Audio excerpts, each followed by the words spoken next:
ท่านแล้วก็หลายสำนักส่งคลิปให้ผมดูเกี่ยวกับบอยเขมรเนาะบอยเขมรก็หาว่ามาสร้างภาพ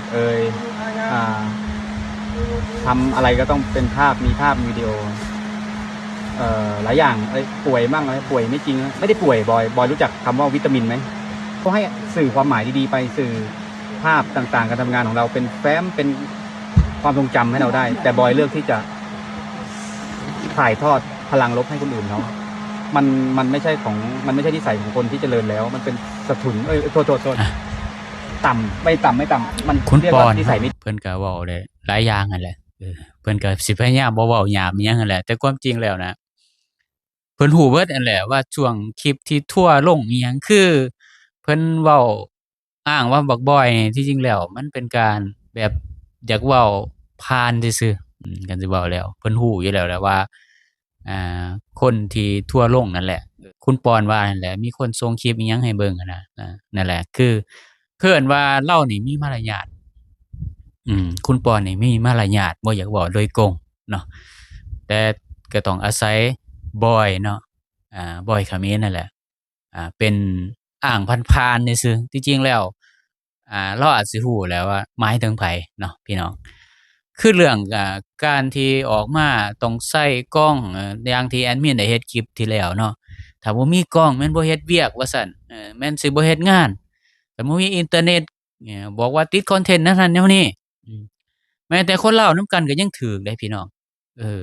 เนาะฟังเบิ่งนี่ก็ได้นี่เจ้าคือบ่ลองมาเฮ็ดแบบหิ้วแซงคือค่อยแน่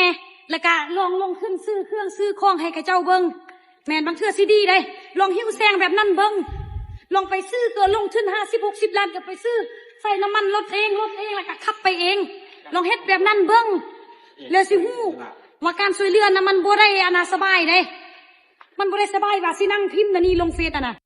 เห็นบ่คนที่มันบ่เข้าใจเนาะพี่น้องหรือว่ามันมีอิหยังอยู่เบื้องหลังบ่อยากให้ใช้อินเทอร์เน็ตหรือว่าบ่อยากให้อิหยังบ่หรือว่าเฮ็ดเกินหน้าเกินตาของรัฐบาลพวกเจ้าแม่นบ่เออบางคนมนุษย์ถ้าบางคนมันคิดแบบนี้แท้เออ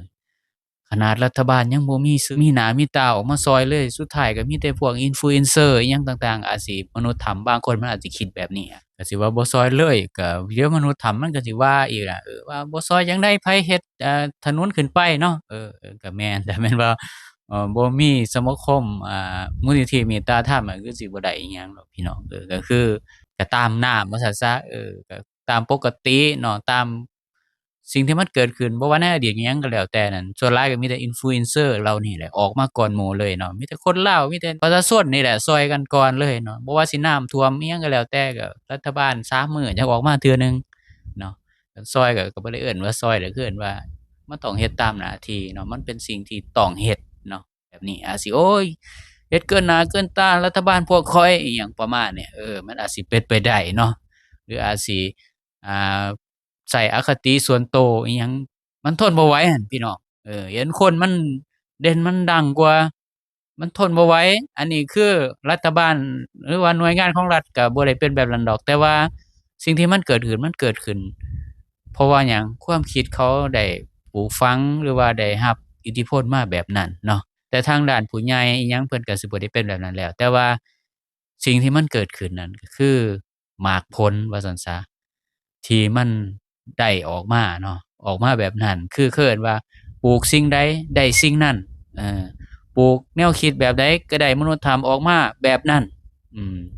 ต้องยอมรับเนาะคนลาวต้องยอมรับว่าคนลาวนี่บ่ว่าสิเป็นเกี่ยวกับโลกเสรีอิหยังต่างๆนี่มันมีการปลูกฝังแนวคิดที่มีอคติอยู่แล้วเนาะแต่ว่ากับเวียดนามมันผัดบ่เห็นว่าหยังบ่เห็นว่าแนวใดเลยขนาดเวียดนามบ่เห็นไผมาจักคนจีนก็บ่เห็นหน้ามาจักคนมีแต่โลกเสรีมีแต่ไทยกับฝรั่งเอ่อคนฟินแลนด์ก็บ่เห็นว่าพวกนี้มันเอ่ยถึงเลยเด้อพี่น้องแต่ว่าคือจังซี่มันคือออกร้อนออกรนขนาดคนลาวนำกันแท้ๆยังโดนนะเออนับภาษาอิหยังคนไทยเนาะคืออยากบอกเลยว่าคันบ่มีอินเทอร์เน็ตน่ะสมมุติว่าเพิ่นอยากได้คือจั่งเพิ่นต้องถ่ายรูปถ่ายหยังน่ะลงน่ะคือบางทีเพิ่นก็อยากได้ยาเนาะมันต้องถ่ายรูปเนาะลงว่าต้องการยาต้องการแพทย์ต้องการอุปกรณ์เพิ่มอย่างเช่นว่าต้องการไดร์เนาะไดโว มันก็ต้องใช้อินเทอร์เน็ตหรือว่าหยังให้เสกเอาบ่หรือจังได๋ฮะต้องเสกเอาเองบ่หรือจังได๋มนุษย์ทำพวกเจ้าคิดได้อยู่บ่นะต้องให้เขาเสกเอาบ่ต้องใช้อินเทอร์เน็ตโพสต์เอาแบบขอความช่วยเหลืออยากได้นั่นได้นี่บ่ต้องแม่นบ่เสกเอาแม่นบ่เออบางเทื่อเนาะข้อที่หนึ่งอย่างที่เราว่านั่นแหละเขาอยากให้มีภาพความทรงจำเนาะเขาก็อยากมีเนาะสองเนาะ โพสต์แบบเทื่ออยากได้นั่นอยากนี้ความช่วยเหลือบ่แม่นว่ามูลนิธินี่เขาสิมีอ่เวทมนต์อิหยังสิมาเสกเอาเองเด้พี่น้องเออเขาก็ต้องได้ประกาศหาภายนอกให้เขาไปช่วยให้ไปสนับสนุนอย่างเช่นว่า influencer ลาวคนดังจังซี้ก็ไปช่วยเนาะคนดังหลายคนของลาวก็ไปช่วยบ่าววิน วินเดียมก็ไปช่วยเนาะตั้งเป็นร้อยล้านพี่น้องช่วย เว้าวินซอยนี่บ่ได้ว่าเป็นนามของตัวเองได้เออเพิ่นซอยนี่เพิ่นว่าเพิ่นเป็นตัวแทนของลูกค้าทุกคนเพิ่นบ่ได้ว่าเป็นของเพิ่นคนเดียวเดะนี่คือคำเว้าคำจาของคนที่ประสบความสำเร็จมันเป็นแบบนี้บ่แม่นว่าสิบอกประกาศเลยข้อยซอยเท่านั้นเท่านี้พี่วินช่วยนะ100ล้านนะเพิ่นก็บ่ได้ว่าเพิ่นว่า